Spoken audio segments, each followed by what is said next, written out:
데살로니가후서 2장 1절부터 12절까지의 말씀을 한 절씩 교독하겠습니다.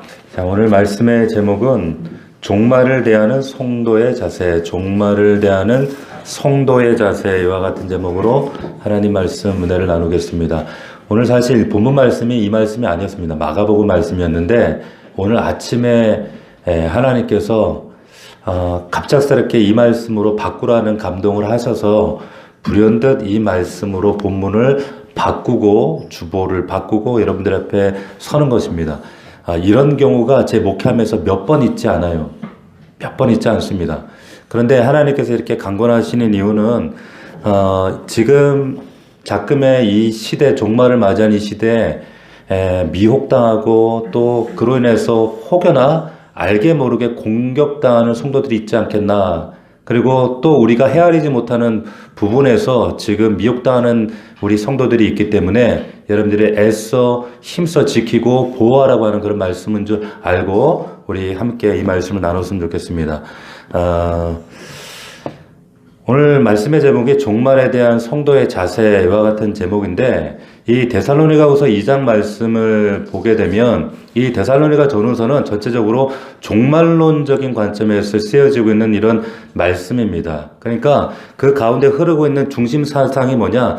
종말입니다.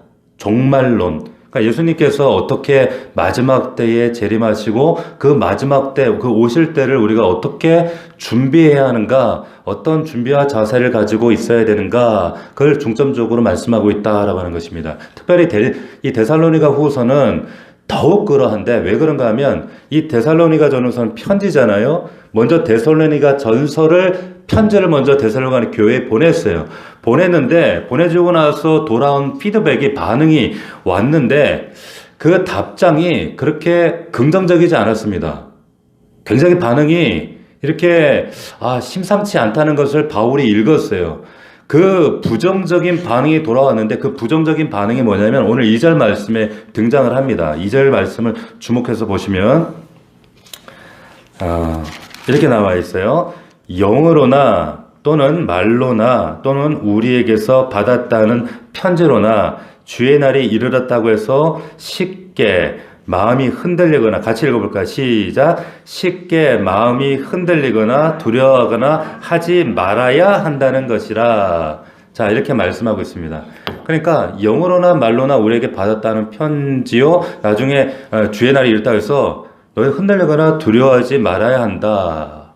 자, 데살로니가 교회 성도들이 지금 어떤 형편에 놓여 있었는가 하면 지금 예수님의 종말, 다시 오심에 대한 잘못된 이해와 잘못된 반응, 어떤 거짓 선지자들 통한 그런 가르침 때문에 이들이 굉장한 공포심에 사로잡혀 있었다라고 하는 겁니다. 두려움에 빠져 있었다라고 하는 거예요. 이 소식을 들었어요. 여기에 대한 처방으로 내려진 것이 오늘 데살로니가 이 후서라고 하는 겁니다. 너희들 그렇게 살아서는 안 된다라고 하는 거죠. 지금 근간에 아주 굉장히 이슈가 되고 있는 사건 중에 하나가 나는 신이다라고 하는 정명석 JMS에 관한 그런 다큐가 넷플릭스에 보셨어요? 보신 분? 보셨어요? 한 2분, 3분 정도 보셨는데 우리 너무 어린 아이들하고는 보지 마시고 우리 성도들 한번 다 보실 필요가 있다라는 생각이 들어요. 저도 지금 한두 편만 봤는데 제가 그걸 보면서 느껴지는 것은 어떻게 거기에 고발했던 교수가 KBS 그저께 나와서 인터뷰를 했는데 아주 그냥 돌발적인 발언을 했어요. KBS의 PD가 지금 JMS다. 여기 통역사가 JMS 신도다. 그런 얘기를 발칵 뒤집어졌거든요. 근데 조사 결과, 내사한 결과 그 사람들이 1, 2년 전에 퇴사한 사람들인 걸로 나타났어요. 다행이긴 하지만 다른 방송사 안 그렇게 했습니까? 그렇게 PD라고 하는 똑똑하고 통역사라고 하면 얼마나 사회적 지식과 그 수준이 높은 사람들임에도 불구하고 JMS에 빠져 있는다? 이것은 비단 거기에만 속한 사건이 아니라 각계각측에 지금 이게 퍼져 있는 거예요. 그런데 다큐를 보면 알 수 있지만 어떻게 이런 말도 안 되는 요구에 응하고 자신의 육체뿐만 아니라 영혼과 물질을 이렇게 갖다 바치나 납득이 되지 않거든요. 그런데 미혹의 영에 장악되어지면 거기에 넘어지는 게 인간입니다. 거기에 속한 사람들이 대부분 정말 말도 안 되는, 정말 아이고 저렇게 밀어나니까 무식하니까 저렇게 당하지, 아니에요. 똑똑한 사람들입니다. 교수들이고 심지어는 검사들도 있어요. 그런 사람들이 당했다. 제가 어제 그 동백호수공원을 이렇게 산책을 하는데 신천지가 공원에 대형 부스를 쳐놓고 사진전을 내면서 사람들을 이제 선전하는 거예요. 제가 막 혈압이 거꾸로 올라가지고, 계속 왔다 갔다 이거 안절부절 막 하다가 사진을 찍었어요. 어떻게, 이걸 고발해야겠다. 고발하고 사진을 찍었는데 사진을 찍는 저를 자기들 찍더라고. 찍어가지고 또 숨어서 찍어가지고 그거를, 또 신고하고 또 공원 사무실에 또 신고하고, 근데 공원 사무실 그러면 토요일에 안 나와 있는 거예요. 어떻게 지금 이런 그 이단 사이비가 공원을 활보하면서 거기 또 적지 않은 사람들이, 그 젊은 사람들이 와서 막 이렇게 포기하고 그러니까 와가지고 또 얘기를 듣고 사진을 또 신기하니까 물어보고, 또 노인들은 이게 뭐예요 하고 묻고 이러는 거예요. 제가 막 통탄을 금치 못하면서 야, 큰일 났구나. 이제 아주 대놓고 신천지라고 대놓고 이렇게 사람들 미혹하는구나. 신천지만 있습니까? 우리 교회 앞에만 해도 하나님, 누굽니까? 장길자 있죠? 하나님의 교회 있죠? 여호와의 증인 있죠?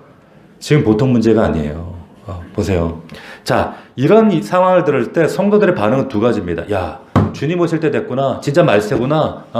야, 이런 반응이 있어서 이렇게 대처하는 방향이고, 또 한편으로는 아이고 저렇지 저것들 이러면서 아예 무관심해버리는 이 두 가지 반응이 있습니다.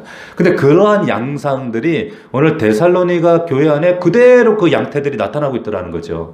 자, 그러니까 이 데살로니가 후서 이 전체적인 주제와 핵심적인 메시지가 뭐냐면 지금 방금 2절 읽었던 그 말씀입니다.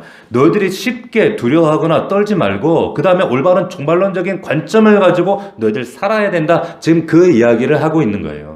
자, 본문에서는 다뤄지고 있지 않지만 3장에 나오면 어떤 이야기가 있냐면 데살로니가 교회 성도들이 이 잘못된 종말에 대한 이해, 잘못된 반응, 잘못된 행태들이 어떤 행동으로 언급이 됩니다. 어떤 행동의 양상으로 나타나요. 그 대표적인 행동이 뭔지 아세요? 그게 뭘로 나타나냐면 게으름으로 나타납니다. 게으름. 보세요. 여러분 한번 생각해 보시겠어요? 어떻게 이 종말론에 대한 잘못된 이해가, 인식이, 말씀 없음에 대한 그 행동이 삶의 게으름으로 나타날까요? 납득이 됩니까? 왜 게으름이 나타날까? 그러니까 이 사람들은 이렇게 생각하는 거예요. 아, 지구가 망한다. 이제 곧 예수님 오신다. 그러니까 뭘 공부해? 뭘 열심히 살아? 뭘 직장 다녀? 그러면서 생활 가운데, 일상 가운데 게으름이 나타나기 시작했다는 거예요. 이게 이단들이 나타날 때만 나타났던 교회사에 보면 반복적인 행태였어요. 게으름들, 무기력감들. 그러니까 이제 다 필요 없다는 거예요. 뭐 학교고 공부고 뭐 이런 거 다 내팽개치고 오직 주님 바로 오시는 것만 기다리자. 그것만 바라보자. 그러니까 그런 잘못된 종말론에 치우니까 잘못된 행동들을 산출하게 된다라고 하는 거예요. 자, 근데 보세요. 이 데살로니가 교회 성도들이 왜 이런 잘못된 종말론적인 그런 관점을 갖게 되는가? 왜 이런 행동들이 나오는가? 2절을 다시 한번 주목해서 보시기 바랍니다. 2절을 보면 데살로니가 교회 성도들을 미혹했던 세 가지, 걸려 넘어졌던 세 가지가 등장하는데 첫 번째가 뭐냐? 여기에 영으로나 그랬어요. 영으로나. 두 번째가 뭡니까? 말로나. 세 번째, 우리에게서, 사도에게서 받았다고 하는 편지로나, 특별히 바울에게 받았다고 하는 편지를 말하는 거예요. 이 세 가지. 자, 쉽게 말씀드리면 영이라고 하는 것은 종말에 대한 잘못된 가르침, 잘못된 교훈을, 그 교리들을 집어내는, 근데 결국 그 뒤에는 배후에 어떤 영들이 작동하고 있습니까? 사단의 영들, 어둠의 영들, 배후에 미혹의 영들이 여러분 그거 작동하고 있어요. 그냥 사람들의 인문적인 지식이 그 안에 작동하는 게 아니에요. 그 안에 미혹의 영이 그들을 사로잡기 때문에 그 눈이 뒤집어져 버리는 거예요. 그래서 성령께서 이 악령이 있다는 걸 우리에게 알려주시는 겁니다. 그렇죠? 근데 우리가 여기서 깨달아야 할 지점이 있는데 그게 뭐냐? 우리가 하나님 앞에 바른 지식과 바른 이해와 바른 진리를 우리가 붙들지 못하면 결국 바른 믿음으로 우리가 나아가지 못한다라고 하는 거예요. 맞습니까? 잘못된 것이 들어왔기 때문에 잘못된 것들이 행동으로 결과적으로 나온다는 거예요. 결국 보세요. 성령은 진리의 영입니다. 지식의 영입니다. 지혜의 영이세요. 신학의 영이세요. 그렇기 때문에 바른 것을 가르치고 바른 것을 깨닫게 하시는 영인데, 그런데 반대로 사탄은 어떤 영이에요? 거짓의 영이에요. 너희 아비 너희 아비는 거짓의 영이다. 이렇게 그 요한복음 8장 44절에 얘기했잖아요. 거짓말하는 영이라는 거예요. 그렇기 때문에 왜곡되게 만들고 거짓되게 만들고 일그러지게 만들고 끊임없이 얘기하는 것이 이 거짓 사도의 영. 그렇기 때문에 그 뒤에 있는 것이 이 거짓의 영이다라고 하는 거죠. 자, 그래서 당시에도 데살로니가 교회에 보면 영적으로 사람들이 자기가 뭐 계시 받았다, 내가 뭐 음성을 들었다, 그리고 뭘 신비한 것을 남들이 도달하지 못한 것을 내가 깨달았다 그러면서 뭐 종말론적인 희한한 개념을 내가 전하겠다, 이런 사람들이 등장했던 겁니다. 그러면서 근데 보세요, 이런 사람들 그때만 있어요? 여러분 요즘에도 있습니다. 많이 있어요. 교회마다 꼭 하나 둘씩. 우리 교회는 없어. 근데 어느 교회들은요, 교회 큰 교회는 꼭 또 이런 사람들 꼭 권사야, 또 이상하게.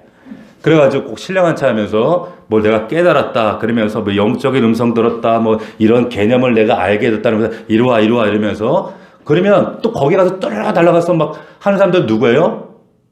열심 있는 사람들 달려가요. 열심 있는 사람들도 머리 들이밀고 있단 말이에요. 보세요.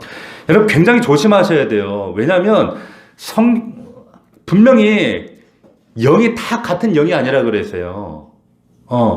그래서 그 영을 예수님도 너희들이 분별해서 이게 진짜 영인지 아닌지를 분별해라, 이렇게 말씀하셨어요. 그런데 많은 성도들이 어떻게 생각하냐면, 성령이 나에게 말씀하셨다, 그래서 내게 성령의 은혜가 임하고 뭐 말씀이 특별히 내 깨달음이 임했다, 그래서 남이 듣지 못하는 내게 어떤 음성 깨달음이 있었다, 이러면은 이게 마치 자기가 뭔가 대단한 계시가 열린 것처럼 사람들을 데려다가 갑자기 뭐 이상한 성경 공부를 하고, 그러면 또 신앙 좋은 사람이 거기 가서 또 그 자리에 앉아 있고, 보세요.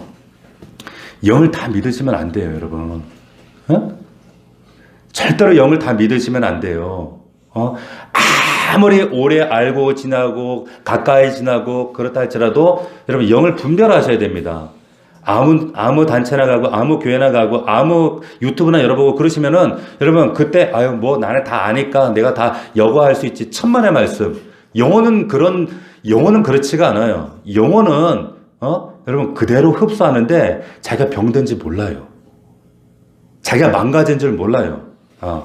그래서 여러분들이 시험에서 분별해서 이것이 옳은지 그른지를 깨달을 수 있는 여러분 깨달음의 은혜가 있기를 주의 이름으로 축원합니다. 자, 두 번째, 말로 임하는데, 말이라는 거 복잡하게 생각할 거 없어요. 그러니까 데살로니가 교회의 종말에 가서 잘못된 교훈과 가르침을 집어넣는 거예요. 그냥 말로 집어넣는 겁니다.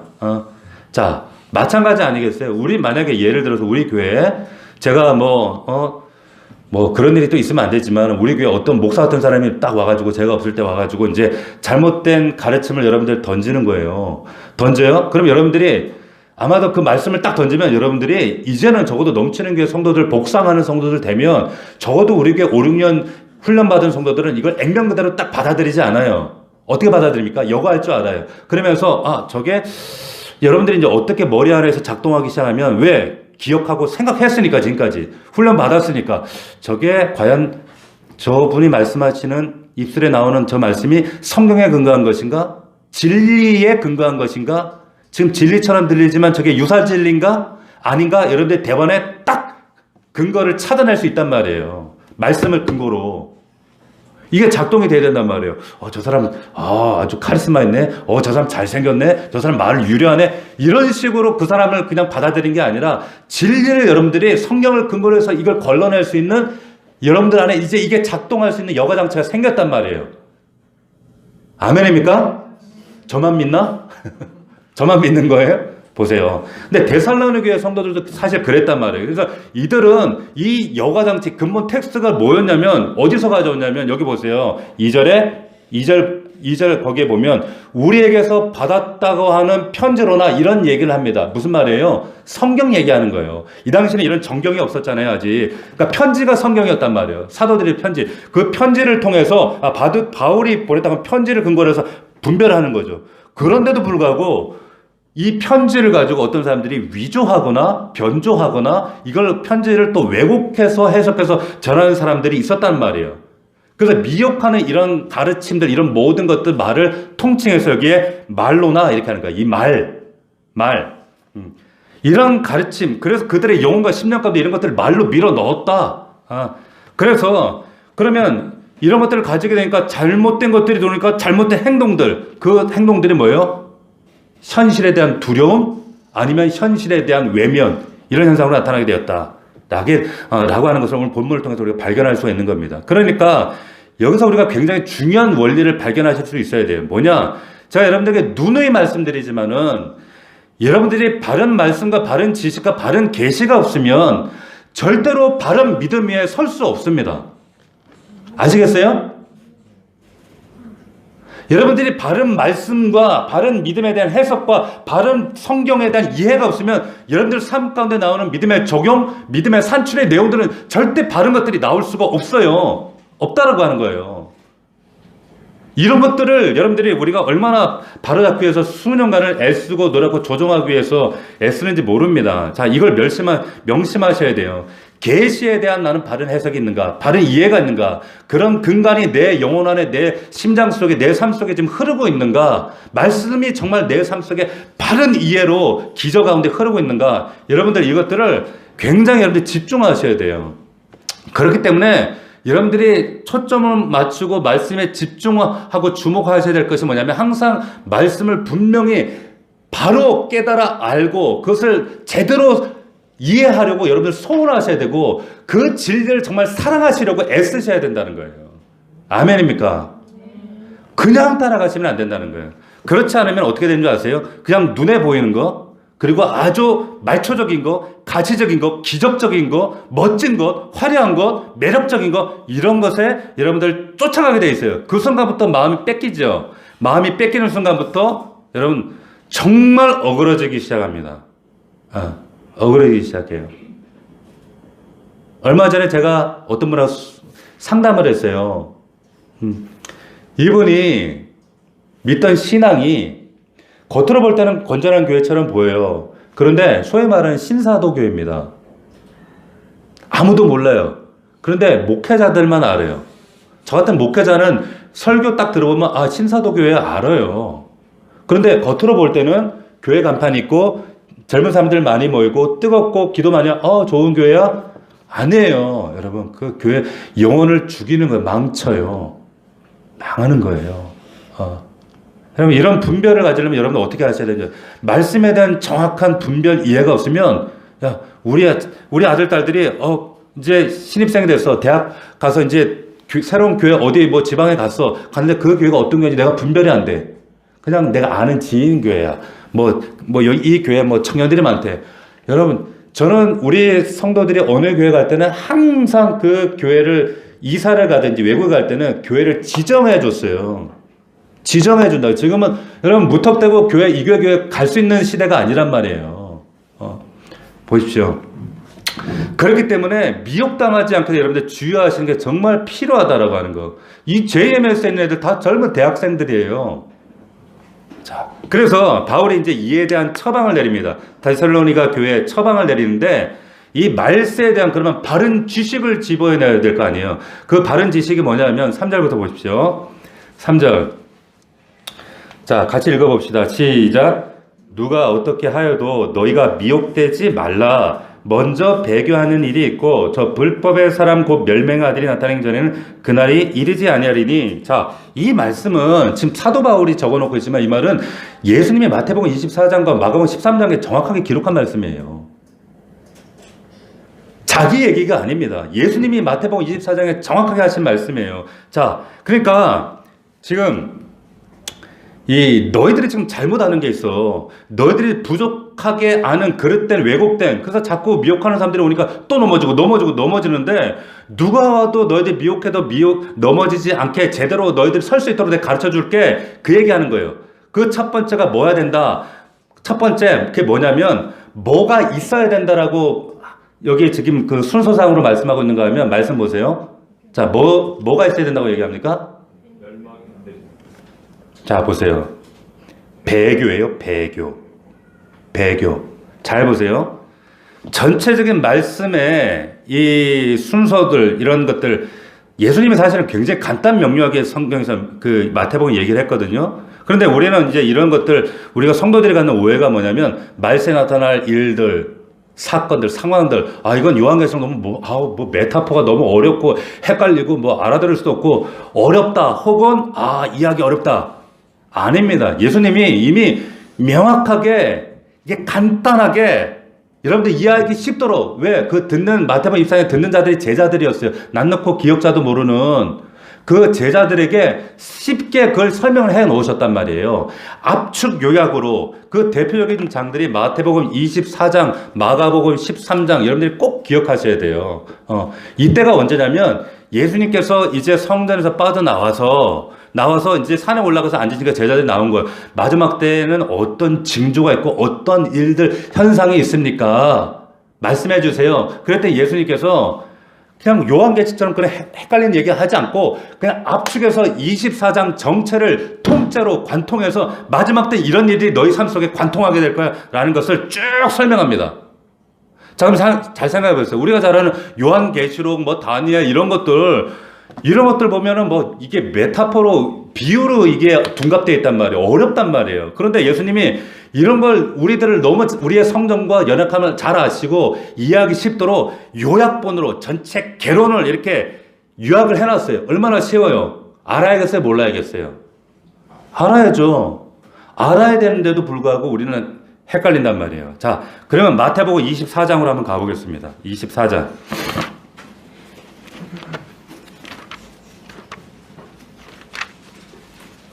마태복음 24장 3절. 마지막 때 지금 우리가 살아가고 있는 지금 현대에 어떤 일이 있는데 순서상으로 우리는 어느 쯤인가, 예수님은 언제 오실까? 제가 날짜를 얘기하면 이단이죠. 근데 나는 여러분들에게 힌트는 드릴 수 있어요. 왜? 예수님 여기 설명해 놓으셨으니까. 보세요. 3절. 예수께서 감람산 위에 앉으셨을 때에 제자들이 조용히 와서 우리에게 이르소서 어느 때에 이런 일이 있겠사오며 또 주의 임하심과 세상 끝에는 무슨 징조가 있겠습니까? 4절 같이 시작. 예수께서 대답하여 이르시되 너희가 사람의 미혹을 받지 않도록 주의하라. 스톱. 보세요. 첫 번째 언급하신 게 뭐냐? 마지막 날에는 사람의 미혹이 있다는 겁니다. 자, 이 미혹이라는 것에는 물론 그 뒤에 영적 배후가 있다는 걸 앞에서 말씀드렸어요. 미혹의 영이 있습니다.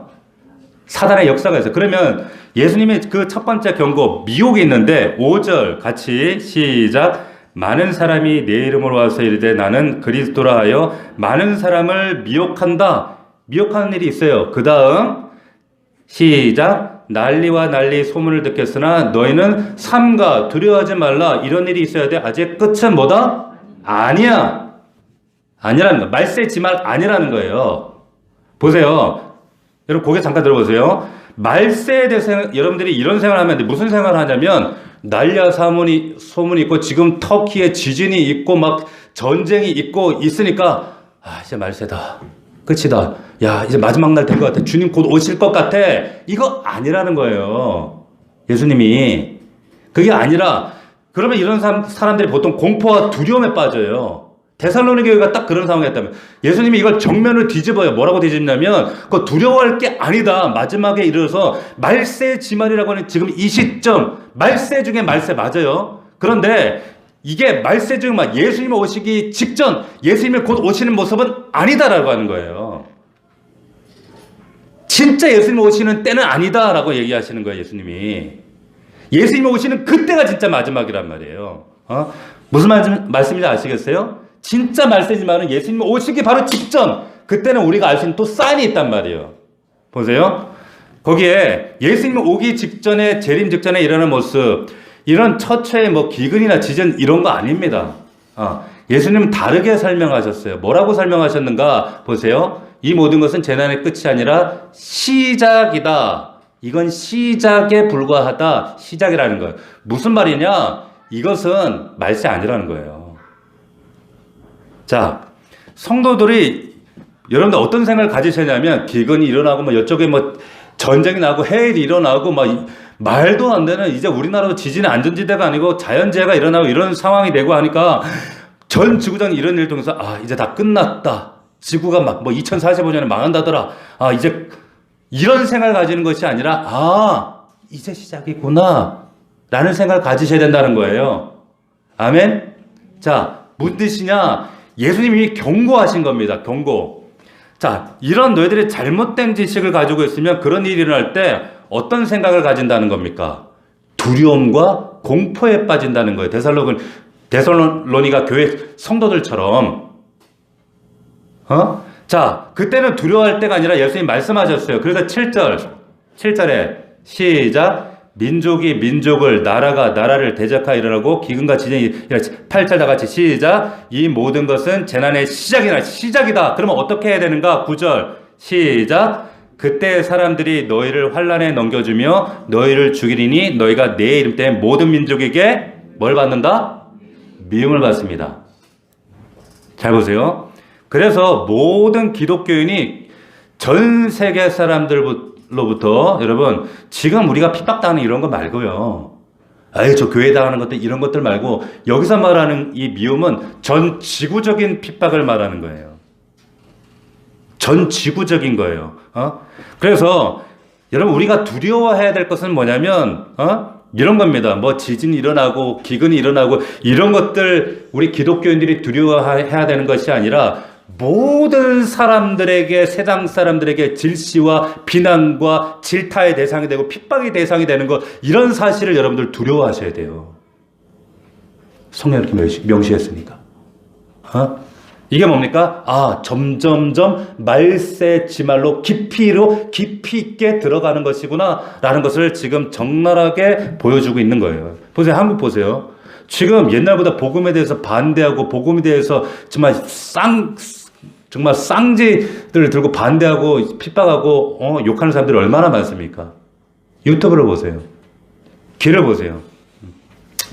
자, 이게 여러분 안 느껴지시면 여러분들 영적 감각이 떨어지시는 거예요. 예전 같지가 않아요, 신앙생활 하기가. 자, 10절. 그때에 많은 사람이 실족하게 되어 서로 잡아주고 서로 미워하겠으며, 10절은 무슨 말이냐면 이거 배신한다는 거예요. 서로 믿는 자들끼리.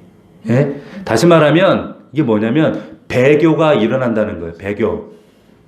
배교. 자, 11절부터 한번 읽어보겠습니다. 시작. 거짓 선자가 많이 일어나 많은 사람을 미혹하겠으며 불법이 성함으로 많은 사람의 사랑이 식어져. 그렇기 때문에 여러분들 사랑을 행하셔야 돼요. 이 사랑이 식어지지 않도록 예수 그리스도의 사랑을 전하셔야 돼요. 할렐루야. 13절 시작. 그러나 끝까지 견디는 자는 구원을 얻으리라. 끝까지 약물로 싸우라는 게 아니에요. 내 안에 예수가 있는 자는 이것을 통과한다 이 말이에요. 아멘? 극기복례하라는 얘기 아니에요. 14절. 이 천국 복음이 모든 민족에 증언되기 위하여 온 세상에 전파되니 그제야 끝이 오리라. 15절 중요한 말씀입니다. 같이 읽겠습니다. 시작. 그러므로 너희가 선지자 다니엘이 말한 바 멸망에 가증한 것이 거룩한 것에 선 것을 보거든 읽는 자는 깨달아라. 제발 좀 깨달아라 말씀하시는 거예요. 자, 이 말씀 지금 이게 핵심 구절인데, 멸망에 가증한 것에 이게 선다는 이게 뭔 말인가, 서지 못할 곳에 선다 이러고 나서 진짜 말세 환란의 징조가 되고 이 이후에 바로 예수님 오신다는 거예요. 이게 사인이 되겠죠. 그러면 그죠?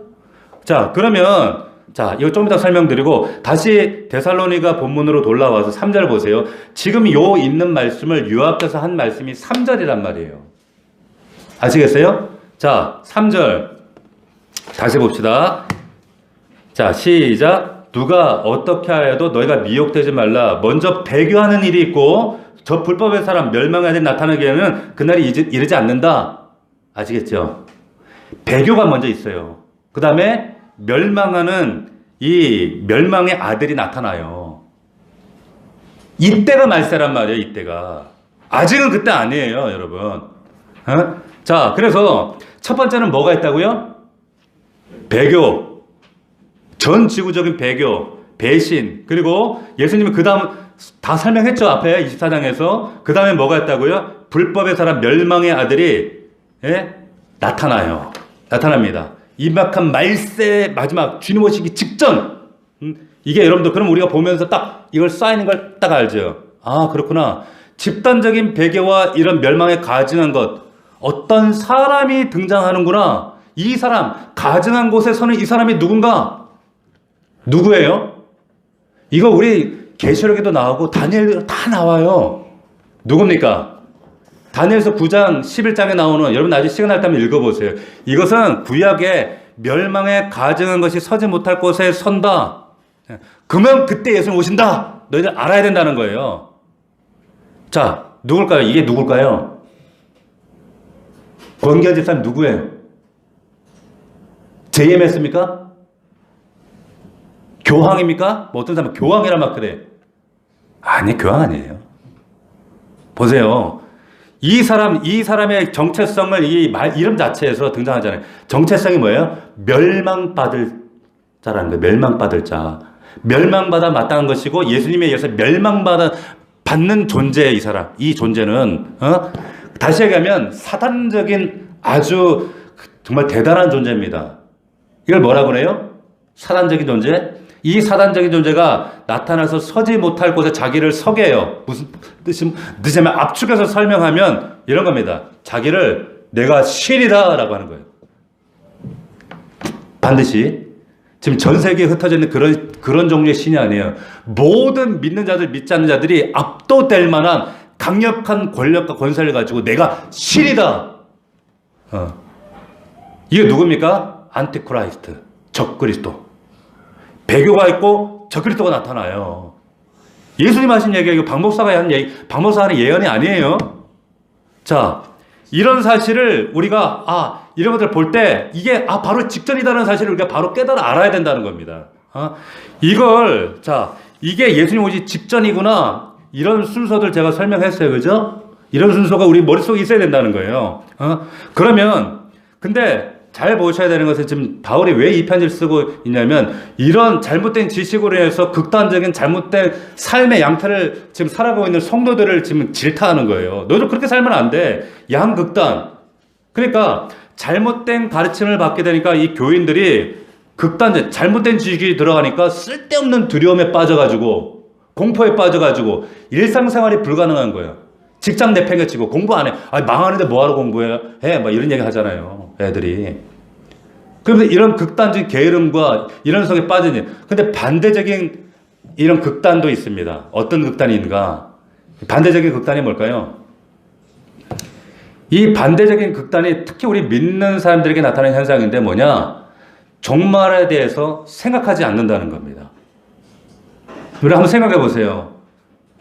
이 종말에 대해서 준비하지 않는 거예요. 한 주간 동안 여러분 생각해 보세요. 일주일 동안 여러분들이 마지막 날 내가 주님 앞에 선다는 그 심판대 앞에 내가 결산한 날이 있다라고 하는 그 날을 돌아보면서 내가 주님 앞에 서야 되는데 이런 마음으로 내가 이렇게 살면 안 되지. 정말 오늘 하루 이렇게 살면 안 되지. 이런 마음으로 지난 한 주간 하루라도 살았던 분이 있으세요? 얼마나 있습니까? 있겠죠. 없진 않겠죠. 근데 얼마나 있겠어요? 많지 않다는 거예요. 이게 극단의 양극단 쪽에 하나예요. 여러분 잘 기억해 두십시오. 이런 분들이 너무 많아요. 종말에 대해서 생각하지 않아요. 그러니까 준비하지 않아요. 사람이 종말에 대해서 마지막에 대해서 깨닫지 않고 그 자신의 한계에 대해서 자기가 자각하지 못하면 절대로 하나님 앞에 무릎 꿇지 않습니다. 인간은 그래요. 자기가 높아지려고만 한단 말이에요. 그러면 창세기에 보면 아벨이 죽고 나서 하나님이 새로운 세대를 일으켰는데 셋이라는 세대를 일으켜서 자식을 이어가십니다. 그런데 그 사람들이 하나님을 찾지 않아요. 왜? 900년씩 살고 영생을 방불할 만큼 900년씩 사니까 하나님을 찾지 않는데 비로소 셋이 어떤 사건을 통해서 이제 하나님을 부르기 시작합니다. 어떤 사건? 어떤 사건이었죠? 이때부터 하나님을 부르기 시작하는 거예요. 에노스를 낳기 시작할 때부터. 에노스를 낳았을 때부터. 왜? 에노스 때 비로소 사람들이 자기들은 영생을 방불하면 안 죽을 줄 알았는데 왜? 죽음을 볼 수 있는 기회가 없으니까 뭐 그렇게 오래 사니. 그런데 죽어나가는 모습 보이는 거야. 그때부터 육신의 한계가 있구나. 우리는 언젠가는 끝나는구나. 내 육신이 이 육신의 알량한 이 육신의 껍데기를 위해 사는 존재가 아니구나 라는 사실을 깨닫는 데부터 그때부터 에노스 뭡니까? 나는 죽을 수밖에 없는 존재라는 그 이름의 뜻처럼 자신의 육신의 한계를 깨닫는 그 순간부터 여호와를 예배하기 시작했다라는 말씀이 나와요. 그러니까 인간은 뭐냐?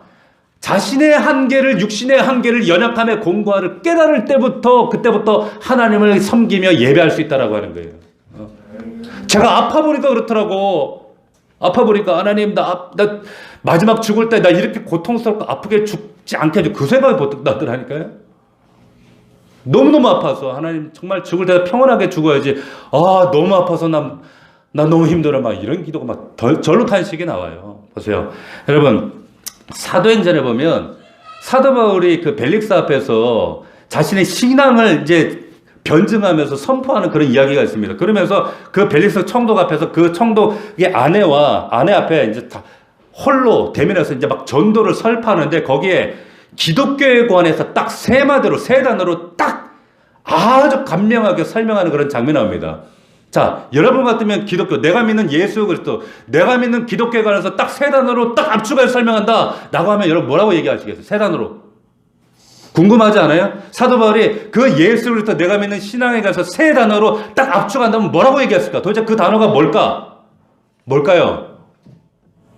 그 단어가 의와 절제와 심판이라고 합니다. 뭐라고요? 의와 절제와 심판. 여러분 잘 아시는 것처럼 의라고 하는 것은 예수 그리스도로 말미암는 칭의, 구원, 그 은혜의 구원, 의예요. 그리고 이 절제라고 하는 뭡니까? 성화와 그리고 자기 부인으로 도달되어지는. 그런데 이 성화, 이 절제는 어떻게 도달해요? 어떻게 이게 가능합니까? 심판을 바라보지 않으면 절대로 절제된 삶이 나오지 않아요. 우리 신앙 안에서. 절제되지 않는다니까? 간단한 거 아니에요? 우리 애들이 시험, 중간고사, 기말고사 하면 공부 안 해요. 수능이 있기 때문에 공부하는 거예요, 애들이. 이 시험이 있기 때문에 정말 안 그러면 얘들 무절제하고 게임하고, 보세요. 이게 인간의 정말 우리 인간의 연약함과 간사함이라고 하는 거예요.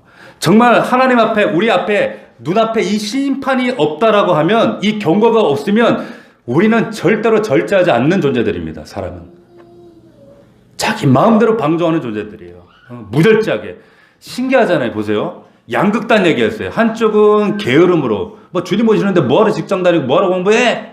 그러면서 막 게으르고 막 살구나. 한쪽은 뭐예요? 그냥 이쪽으로 가도 게으름이고 이쪽으로 가도 무절제고. 양극단이 다 무절제예요. 뭡니까? 죄는 무지는 다 통한다는 거예요.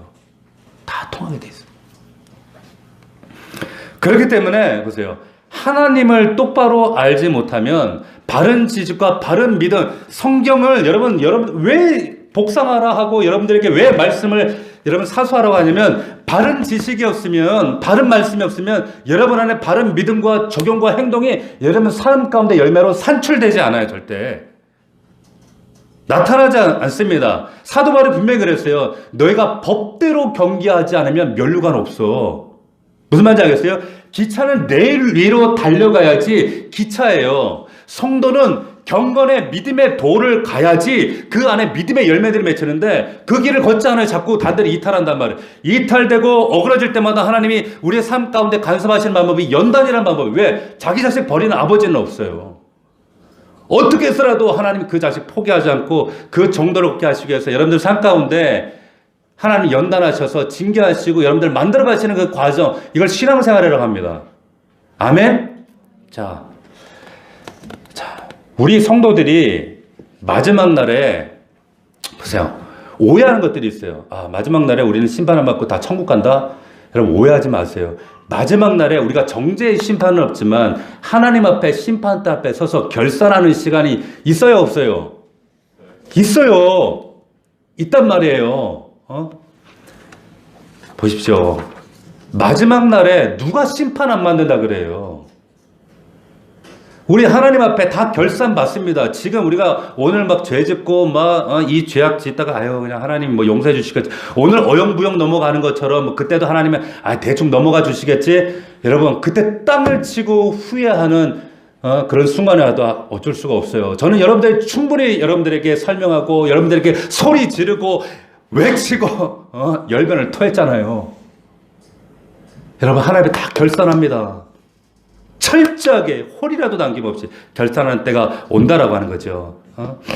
그렇기 때문에 여러분들이 지금 내가 이 저지르고 있는 오늘 내가 범하고 있는 작은 죄점, 범죄 이 정도로 너 안 하고 어떻게 그 사회생활하고 어떻게 세상 살아가고 그래 목사님 그런 소리 하지 마세요. 그게 여러분들 망한다는 거예요. 그게 그런 죄악으로 여러분들이 빨리 조정하지 않고 여기에 이탈된 모든 것들을 바로 수정하지 않으면 여러분 나중에 하나님이 크게 여러분들 조정하셔요. 들으시기를 주의 이름으로 축원합니다. 보세요. 마지막으로 이제 결론적으로 정리하면 여러분 9절을 보십시오. 본문 데살로니가후서 2장 9절을 보면 보세요. 악한 자의 나타남은 사단의 활동을 따라 모든 능력과 표적과 거짓 기적과 거기다 보세요. JMS 그 정명석이요. 이적을 행해요. 병자를 고친다니까요. 사람들이 거기 때문에 압도돼 버리는 거예요. 그런 간증도 하고 그래요. 그걸 보면서 왜 안 믿겠냐고 막 얘기를 하는 거예요. 그 사람의 그 표적과 병 고치는 기적은 진짜일까요? 가짜일까요? 예? 진짜예요. 진짜 고친다니까. 압도돼 버린단 말이에요. 그런 게 있다니까 실제로.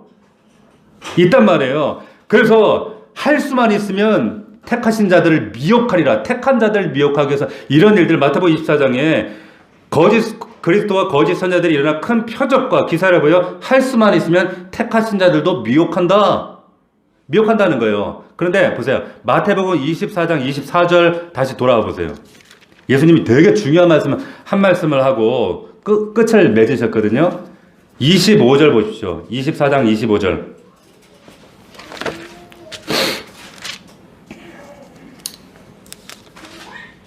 자, 같이. 자, 마지막 때에 이런 기적 있다, 미혹 있다. 그리고 25절 시작. 보라, 내가 너에게 미리 말하였노라. 여러분 여기서 예수님의 어떤 심령 여러분 느껴지십니까? 느껴지세요? 내가 너희들 경고했잖아. 말했잖아. 지금 십자가를 지기 전에 이 절박한 상황 가운데 사도들에게 말하고 있지만 오늘 이 자리에 있는 여러분에게도 지금 예수님 말씀하신 내가 이미 경고했잖아. 사도들 때 제자를 통해 말하고 있는 거잖아. 나 경고했다. 이 얘기하시는 거예요. 할렐루야. 아시겠어요? 그런데 넘어지는 사람이 있어요? 없어요? 넘어져요. 넘어진단 말이에요. 왜 넘어질까요? 눈에 보이는 것에 넘어지고 짜릿한 것은 말초적인 거, 기적적인 거.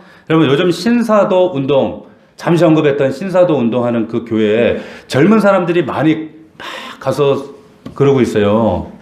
요 용인에도 있습니다. 여기 가까운데. 왜 그런 줄 아세요, 여러분?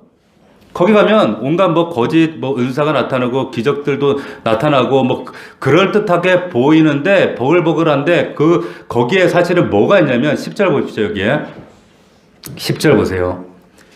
불의의 모든 속임으로 멸망하는 자들에게 있으리니 이는 그들이 진리의 사랑을 받지 아니하여 구원을 받지 못함이라.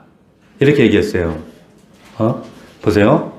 이걸 다른 말로 이게 거꾸로 뒤집어 말하면 뭐냐면 진리의 사랑, 예수님의 사랑을 받지 못했다는 거예요.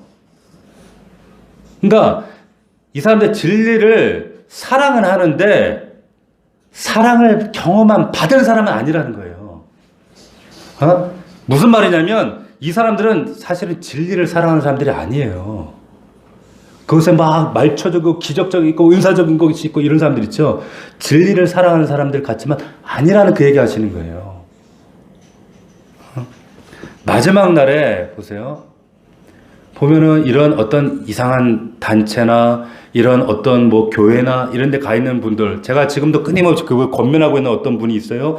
그분도 그분들이 가면 그분이 뭐 이렇게 얘기했더니 그게 뭐 실제로 이루어졌습니다. 그분이 뭐 어디에 땅을 샀는데 거기에 뭐 그게 이런 소리 하고 앉아있어.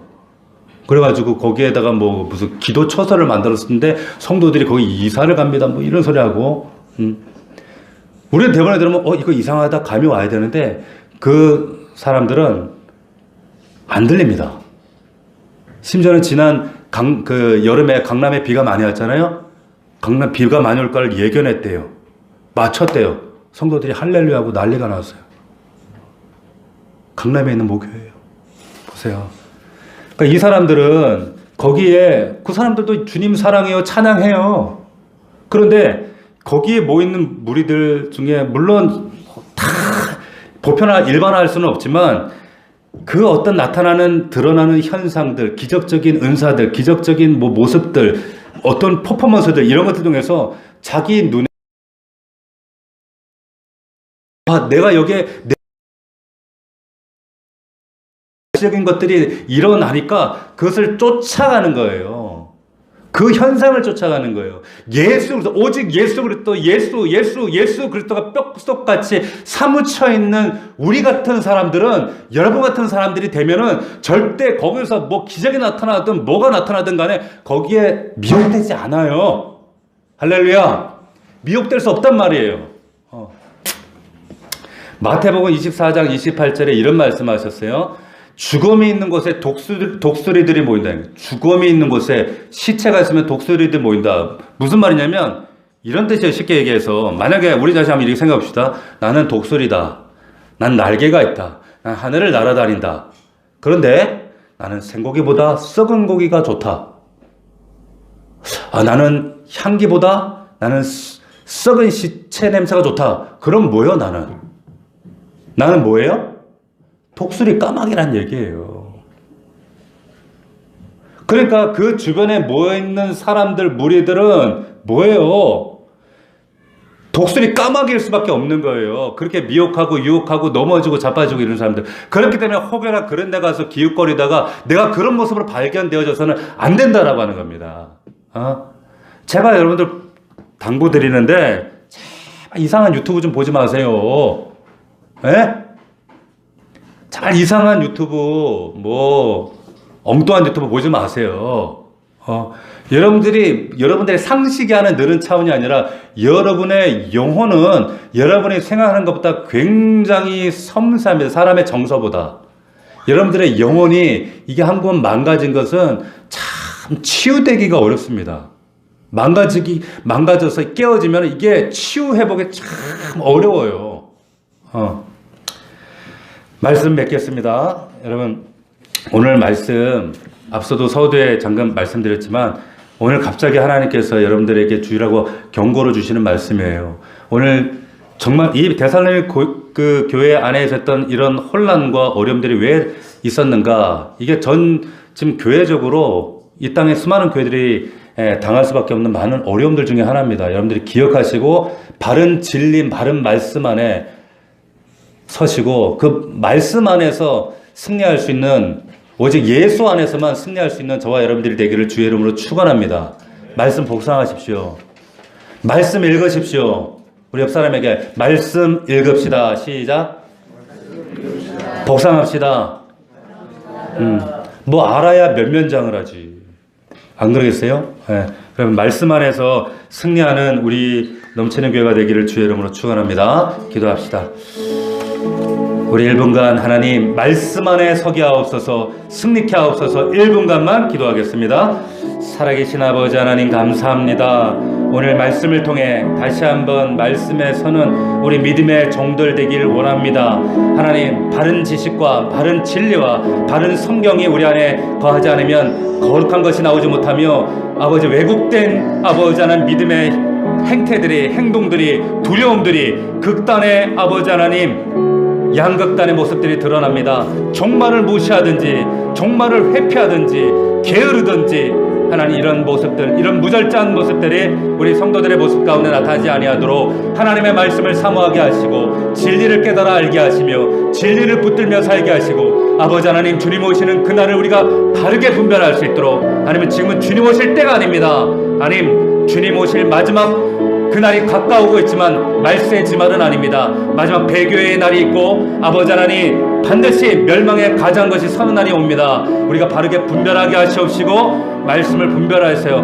마지막 주님 오시는 그 재림의 날을 거룩한 신부로 준비될 수 있도록 하나님 눈에 먹고 사는 가시적인 것들 때문에 아버지 울고 우는 자들 되지 않게 도와주시옵시고 아버지 하나님 주님 우리를 향하신 하나님의 소원과 부르심에 합당한 거룩한 삶을 살아드리는 우리 믿음의 종들이 될 수 있도록 아버지 하나님 역사하시고 함께하여 주시옵소서. 우리 성도들 날마다 믿음 안에 서게 하옵소서. 하나님 예배를 사모하게 하옵소서. 하나님을 사랑하게 하옵소서. 하나님을 사모함으로 다시 오실 예수 그리스도 신부의 믿음을 준비하는 우리 귀한 교회가 되게 하여 주시옵소서. 예수 그리스도의 이름으로 기도합니다.